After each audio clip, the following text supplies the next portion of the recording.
Rob on the mic, spitting truth from the heights. Queens unite under stadium lights. Bright nights, 7 train rides. Dreams born in the real hum. Brooklyn to Queens, yeah, we all about that outcome. This our time, this our cheer. Mets talk loud, bring the hype, make it clear. From the boroughs to the field, this our year. Queens in the house, let the world hear. From Flushing Meadows, echoes bounce off the bat. Rob calls, take the mic, snaps like a thunderclap. Home runs over bridges, no gaps in the story. Mets rise, reclaiming the glory. 7 the city, blue and orange army swarm. Summer vibe electric, love in every form. From Biggie's blocks to Flushing's heartbeat. Our anthem loud, no retreat. This our time, this our cheer. Mets talk loud, bring the hype, make it clear. From the boroughs to the field, this our year. Queens in the house, let the world hear. The apple pops in the outfield, city of dreams. Rob's voice over static, Mets on every stream. White lines mapped out the future, vividly. From shade to city, the journey's never gimmicky.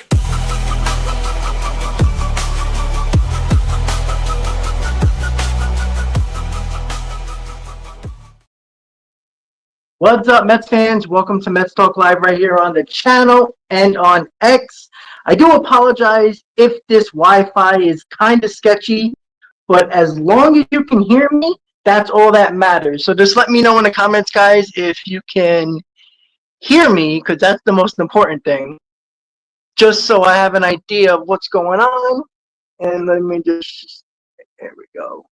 All right, give me a second, guys. Just want to make sure you guys can hear me, and that's the most important thing right now. And I'm going to check the audio just now just to make sure you guys can hear me, and it looks like it's good. And I'm having a hard time reading your comments, guys, so I do apologize for that. I wish it was easier to see, but it's actually not. But that's okay. We'll figure this thing out while we go. So, guys, listen.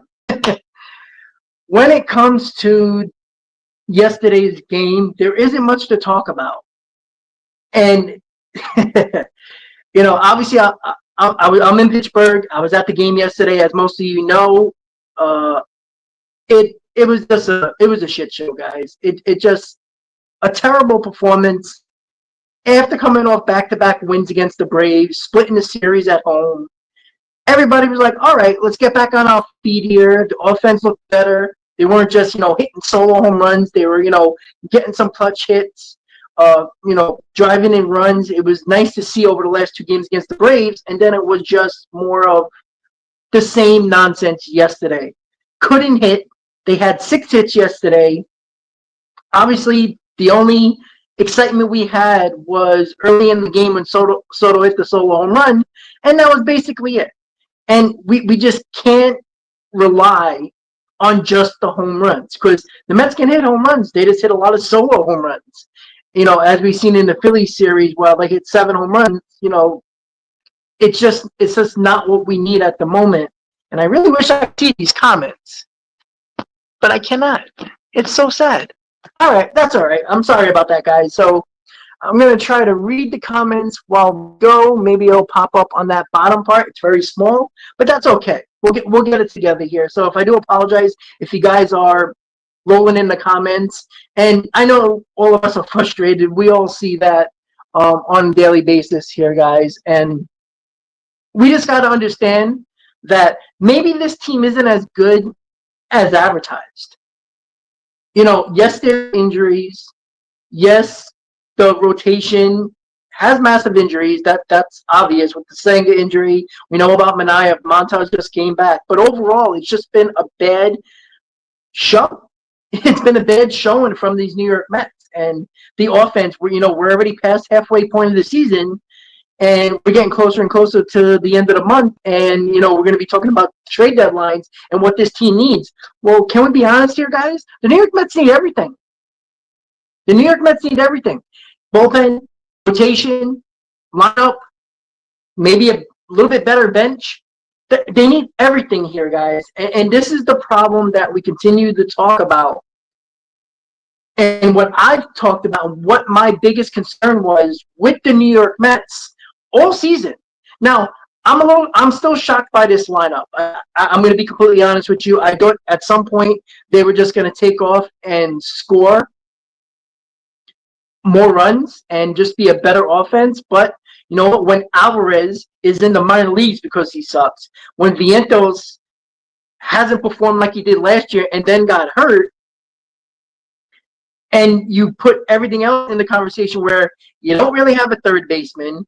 Your second base situation is McNeil, but McNeil has been fine. But you know, when you thought it was going to be Acuna or Beatty, and they couldn't take the job, well, you got a lot of holes. Center field, big hole. Like Jose Siri probably wasn't going to make a difference offensively, and even if he provided a little bit more power, the Mets aren't lacking power. They're lacking clutch hitting in big spots, in with runners in scoring position, with runners on base. That has been their MO, their problem all season. So this team needs everything. And when it comes to David Stearns, instead of being proactive, he's kind of just staying put at the moment. And there's no reason why he couldn't be reactive. He needs to go out there and do something. Be aggressive. Get one thing we need right now. And I'm not saying it has to be a tremendously big move, but you know, you keep on hearing the rumors about Luis Robert in Chicago on the South Side. Well, it's not like the White Sox going to wait to the deadline to see if they're in it. They're not in it. They're sellers. Go there and get him. Maybe you'll get him for a cheaper price than what you would when you have competition for him at the deadline, and it gets closer and closer to the deadline, and it will cost you more. It shouldn't cost you a lot, but it should definitely be a lot less than what you would have to wait for until the deadline. So go get him. And I'm not saying Luis Robert is going to be, you know, the difference in this lineup. I don't believe that, but at least I know Stearns has a pulse, right? I don't want the fourth best guy on the market or the sixth best guy in the market. And, you know, you let the top three guys go, and then we're going to talk about, oh, well, look what he did. He got the needs, but yeah. But when the Phillies and Dodgers are getting the number 1 and number 2 guys, we're getting the number 5 and number 6 guys. That does not work. That does not. It might make your team better, but it's not going to make you better than the other teams that you're going to be facing in the playoffs and down the stretch, right? The Phillies are going to need similar things, right? They might be looking for another bat. They might be looking for another big high leverage bullpen piece, maybe multiple. You know, all I've seen teams do it year after year, and the Mets not do it year after year. And once again, guys, if you're just tuning in, thank you for tuning in, guys. I do apologize if the Wi-Fi is a little sketchy. I do apologize. I can't see the comments because I'm using my phone right now for the live stream in my hotel room right now in Pittsburgh. So we'll be doing a pregame show today. We're going to be at McFadden's across the street from PNC Park. Me, Chris are going to be doing the show. Hopefully the service works and we're good and we can do a show and, you know, provide you the content that we should be doing here. But let's hope that is the case. But yeah, overall, it's just a real problem when it comes to this team, guys. You know, we need everything. You know, I don't trust that Manaea is going to be good or even stay healthy. That loose body scares the hell out of me, even though it's only one loose body, but, you know, that can lose somewhere in his elbow. So, you know, how do you know if there's more not coming? And if there's multiple loose bodies in that elbow at some point, that might require surgery. That might keep him out even longer, if not the year. So, you know, it's a dangerous game to play because everybody's like, oh, we're getting Manaea back. Are we? Do we really know we're getting Manaea back? And even if he is back, there's always the thought in the back of your mind when it comes to Manaea, well, what if that loose body finds itself somewhere where it's extremely painful and he can't throw? And even if he can tolerate the pain, is he going to pitch good like the Manaea we thought we were getting when we signed him? That's the other problem, guys, and that's where we really have to have a conversation with what do you want, right? Because I don't believe Stearns is going to get everything we need and really good players on everything we need. when it comes to top 3 guys, right? I don't want a bullpen guy. They're talking about high leverage guys. Okay, that's fine. Let's get a high leverage guy. But are you going to get the first best high leverage guy, or are you going to get the 5th best on the market? Now, that doesn't mean the 5th best guy is going to be worse than or better than he can be better than the number 1 guy.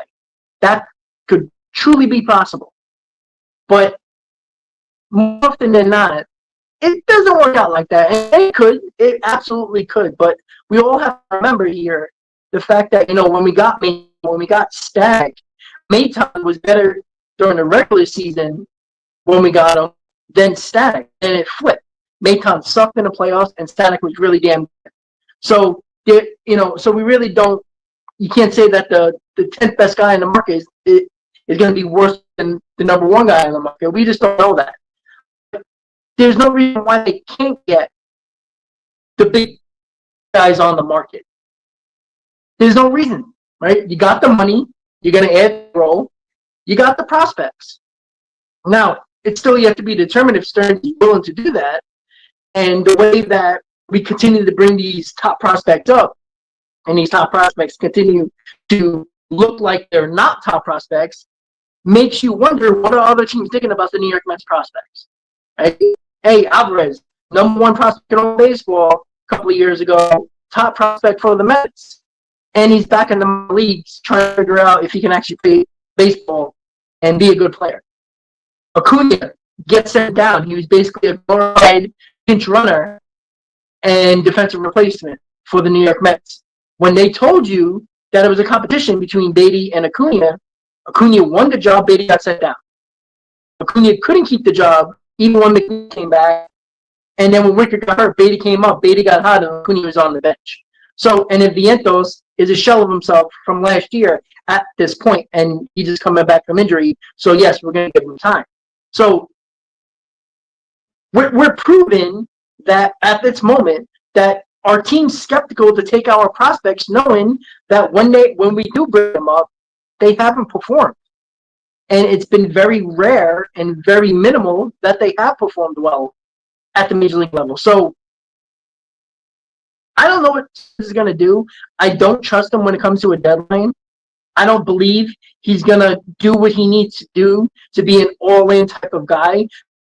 You don't sign Juan Soto for $765 million. Yes, I know there's 14 more years after this year. And yes, obviously as a GM, as a president of baseball ops, you got to worry about not just this year, but years to come. Absolutely. But when you are one of the top 5 teams in record-wise, you are one of the best contenders to win a World Series. So all the other teams that make the playoffs, you're supposed to be better than them other teams. You have an opportunity to win a World Series here, right? You can't have teams that you will be facing in the playoffs do better at the deadline than you. It just doesn't make sense. There's a possibility we can be playing the Dodgers in the first round. There's a possibility we'll be playing a possibility we can be playing a wild card where we have to play another round. There is a possibility we can have a bye, which would be great. But there's so many different options here, situations where you can be facing the Phillies, you can face the Cubs, you can face the Dodgers, Padres, you can go on and on. I know those teams are going to do it. You know why? Because for the last couple of seasons, guess who's done the most? Those teams I just mentioned. Obviously, the Cubs, not really, but now they're one of the best teams in baseball. You don't think they're going to go out there and do it, knowing that Tucker might not re-sign with the Cubs? That is an issue.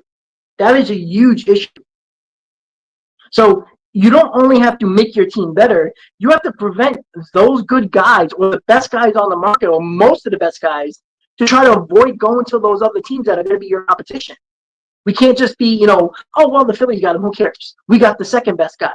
Now, it might help your team overall. We might ultimately win, and it would look like a good trade. But, again, do you guys, and I wish I could see the comments, and I can't for some reason, which is kind of annoying, but what is David Stern going to do? Is he going to be aggressive? Is he going to be willing to trade prospects and payroll? If he does all those things, then it's up to the players that he brings in to do the job. And again, if David Stearns have a really good trade deadline and he gets two of the top three best guys on the market for whatever position I talk about, if he gets a center fielder and he gets a high leverage bullpen arm, and let's say he gets, a decent starting pitcher that will give you the innings that the Mets desperately need. It's a good deadline. But if those guys don't perform, I'm not going to be blaming Stearns. I'm going to be blaming the players. And I want to shout out Nelson and Chris. Obviously, you guys know Chris for us doing shows together more often than not. And obviously Nelson from last year, the round table and all that fun stuff. We finally met those guys. I finally met Chris for the first time. Obviously, we've been shows for a while, and we tried to hang out and try to meet up at games. But when we were actually able to go to the games during a series, we've been going to different games because of scheduling. But we met yesterday. Obviously, me and Chris are going to be doing a show probably at McFadden's or outside. We're going to figure that one out when we get there. But we're definitely doing a pregame show. It's probably not going to be the best quality, but, you guys get the hint and you get a show from outside PNC Park, which is kind of cool. And we're trying to do a post-game show depending on how the service works after the game. Probably you saw when I was in Houston, I was basically walking outside the ballpark, inside and outside the ballpark after the game. So we'll try to do that. But overall, guys, it has been just a disaster, right? I know this team isn't in like fourth place. This team is right there. And again, we're halfway through the season. There's 2.5 weeks until the All-Star break, and this team desperately needs a break. And to be quite honest, I wish all of our players don't make the All-Star team, even though probably maybe 2 or 3 might, and Alonso, Lindor, and Soto. I'd rather just them not be there and rest. But it is what it is. Lindor deserves to be an All-Star. Alonso deserves to be an All-Star. Now Juan Soto deserves to be an All-Star. So, it's always good to see them wearing your jersey in the All-Star game, but I'd rather them just sit on their ass and take the 4 days off that they get. So, but again, just to go outside little outside the box about the All-Star thing, but this team needs help, right? And it doesn't seem like there's a little bit of, I'm not going to say desperation, but a little bit of, aggressive behavior by Stearns, right? Go out there and get somebody. If you get a high leverage bullpen arm or a really good bullpen arm that you can get, and I just said it, Luis Robert, right, for center field. It's been a black hole in center field, right? Tyron Taylor has done a solid job for what he's capable of. But when he plays every day, he gets exposed. He's a great defender. That's fine. That's wonderful. But he is not a great hitter. Now, he's had some big hits, but he's not a good hitter. He gets exposed when he plays every day. He's supposed to be our fourth outfielder. He is more beneficial as a fourth outfielder, coming in defensive replacements, pitch hitting in certain spots late in games.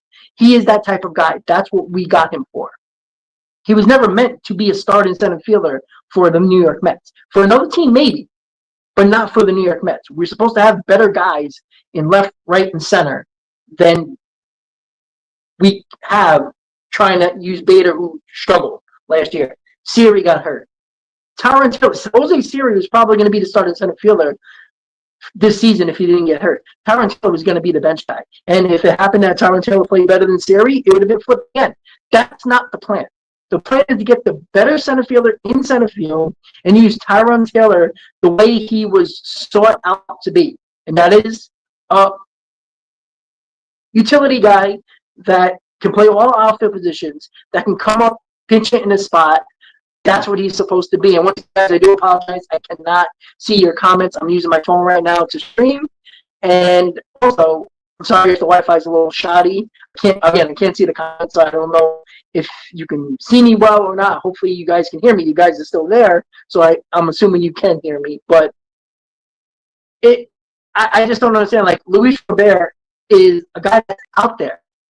Why wouldn't the White Sox trade him today or tomorrow? They're not, there's no reason for them to wait until the deadline to see if they're quote unquote in it, because they're not.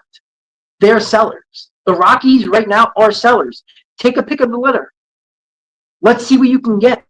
but don't wait until July 25th, a month from now, and be like, and now start when everybody else is doing the same thing, right?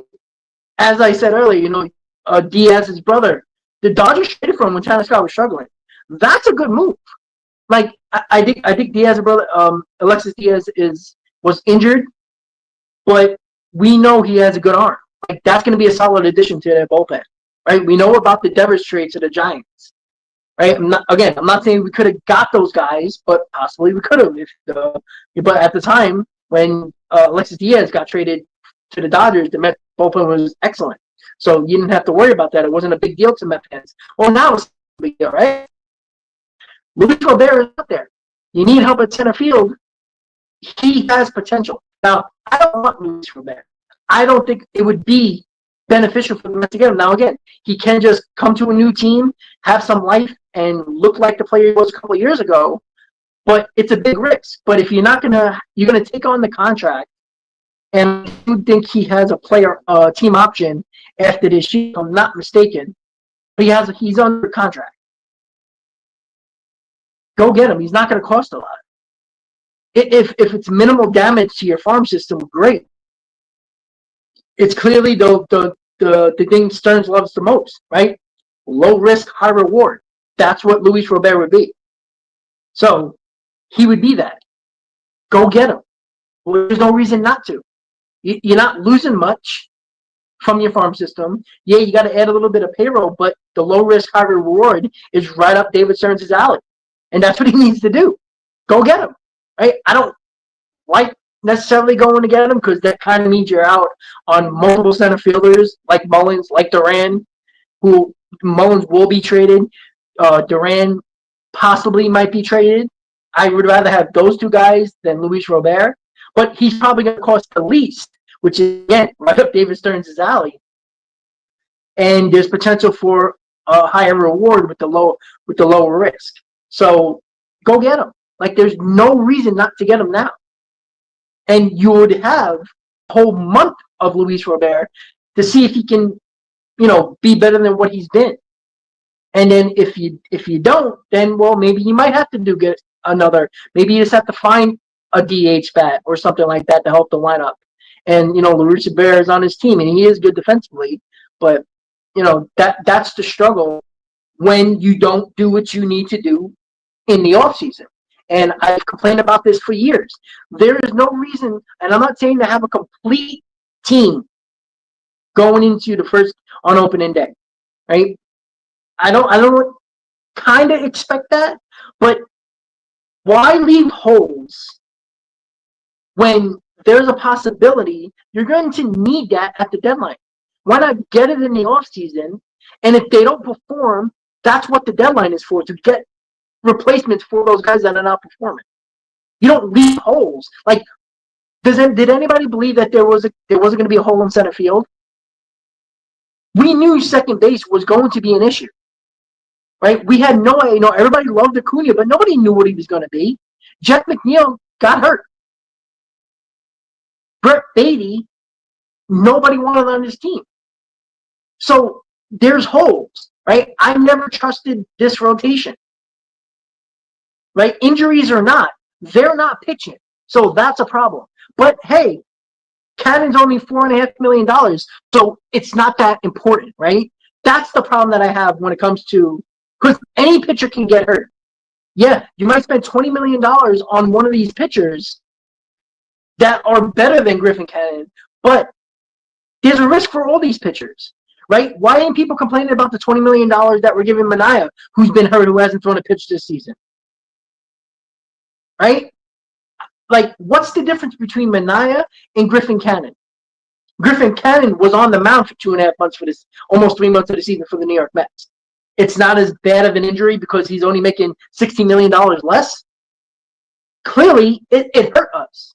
So I'd rather have the better pitcher, regardless of the money. Because at the end of the day, guess what the Mets are going to need? And it's not about injuries, by the way. If this rotation was healthy, you're probably still going to need another rotation arm.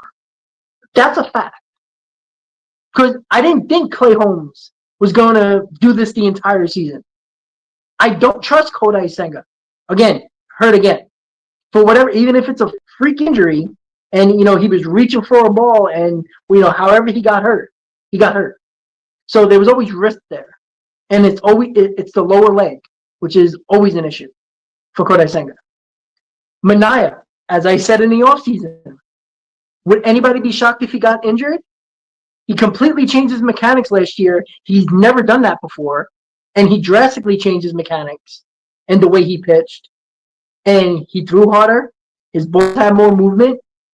When your body is not used to something, how does it tell you that there's an issue with an injury?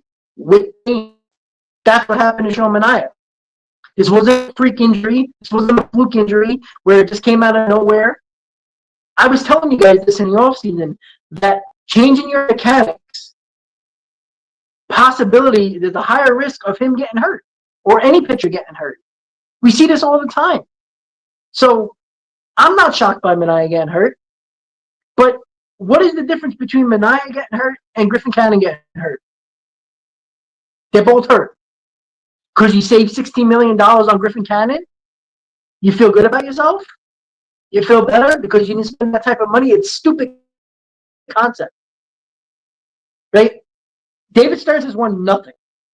He's done a great job with no money in Milwaukee, but he also has not won.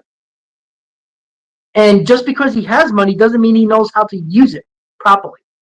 You can't use that same concept in Milwaukee in New York.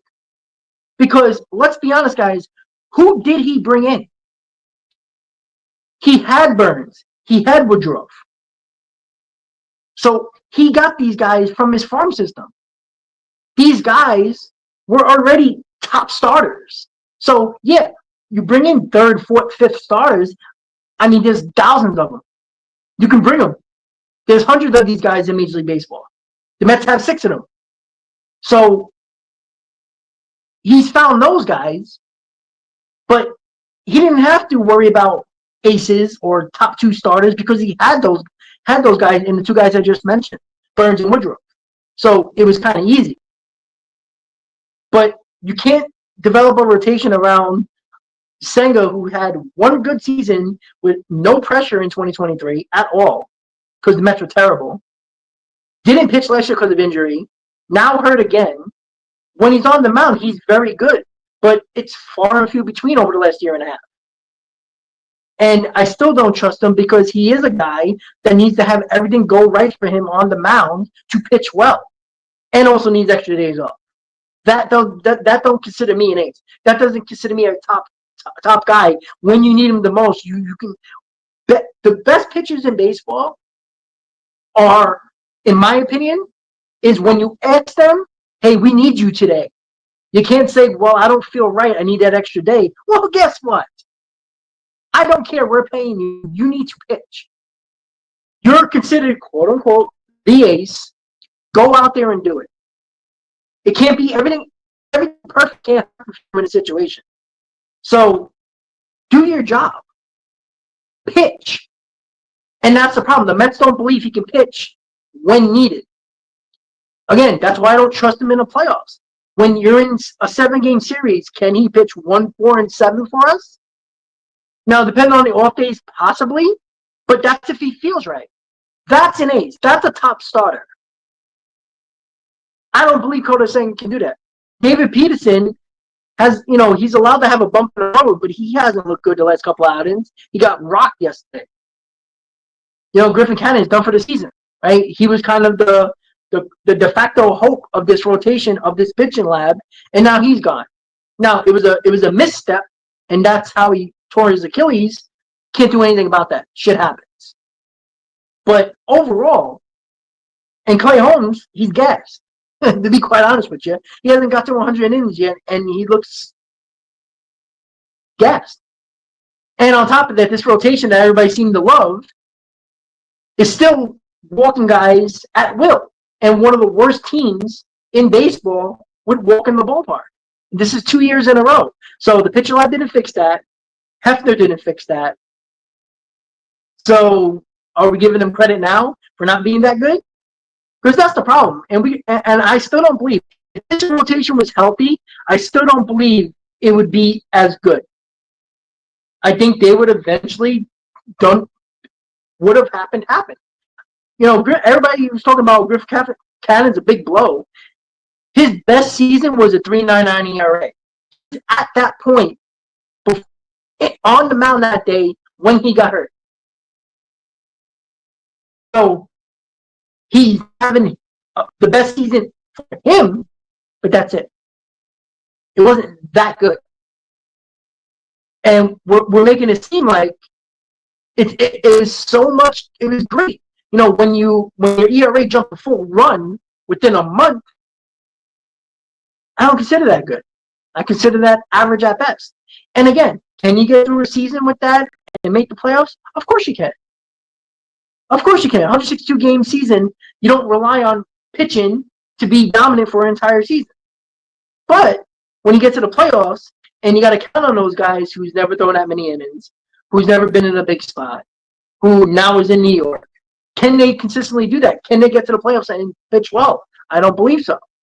So where is this team right now? This team is still spiraling out of control. This team can't get runs in with runners in scoring position. It is bad. They rely on home runs way too much. When they get the home runs, it's solo home runs. And that is a team where I've complained for years about the New York Yankees that for years, if they don't hit home runs, they don't win. That is the New York Mets this year. If they don't hit home runs, they don't win. So they become an exclusive home run hitting team who don't hit multi home runs. They don't hit 2-3 run homers often. They hit a lot of solo home runs. And if they don't have a bunch of solo home runs in a game, they seem like they lose because they can't drive in runs any other way. So they became what I've always complained about with the Yankees for years prior to this year. They're a home run hitting team. When they don't hit home runs, they lose. They need multiple guys to hit home runs in a game to be a winning ball club, to win games. That is a problem. Will that change? I don't know. We're halfway through a season, and they still have been one of the worst teams in baseball runners in scoring position. So is a bat that has power, like a Luis Robert, like a Mullins, like a Duran, can they change that? I don't know. Obviously, it's a waiting game at this point, but the same issues are continuing with this team. The pitching has been faltering, and that's been about a month now. The bats still haven't come alive the way we all thought they would. And the Mets, who come off a split against the Braves, which was desperately needed, got embarrassed by a bad team in the Pittsburgh Pirates, where a lot of 180, 190 hitters are just smacking the ball all over the field against Peterson and the rest of the pitching staff that pitched yesterday in Pittsburgh, as the Mets lost 9-1. So overall, guys, as I'm gonna end this stream right now, and I do appreciate you guys hanging out for the Mets Talk Live in Pittsburgh in the hotel room. Sorry about me not reading the comments. I can't read them right now. Sorry about the Wi-Fi. Sorry about the probably poor sound at the moment, but I will look over the comments after the stream just to see what you guys were saying. So when the pregame time comes, I can have a conversation with you guys about that. But overall, guys, thank you for tuning in to Mets Talk Live early in the morning on this, Saturday. I'm in Pittsburgh right now, so I'll be heading over in about 2 hours or so to PNC Park. And again, pregame show, myself and Chris.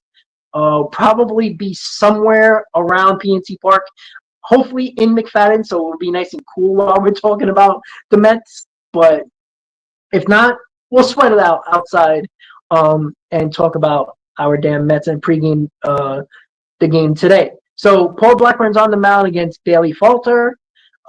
Again, no confidence in Blackburn. The offense needs to win this ball game. The offense needs to win this series, in my opinion. We thought we had a good pitching matchup yesterday, even though Keller always kills the Mets. We can't hit him. But we thought David Peterson on the mound would bounce back and pitch well, give us an opportunity to win. That did not happen. So no confidence in Paul Blackburn. We'll see with the lineups for the Mets today, what Mendoza will do. But with that said, guys, thank you for tuning in to Mets Talk Live. Early morning edition live in Pittsburgh. I'll see you later today in a couple of hours on the Mets pregame show with myself and Chris. Have a good day, guys. I'll see you in a couple of hours. Let's go Mets. And hopefully we get a win, guys. Let's go.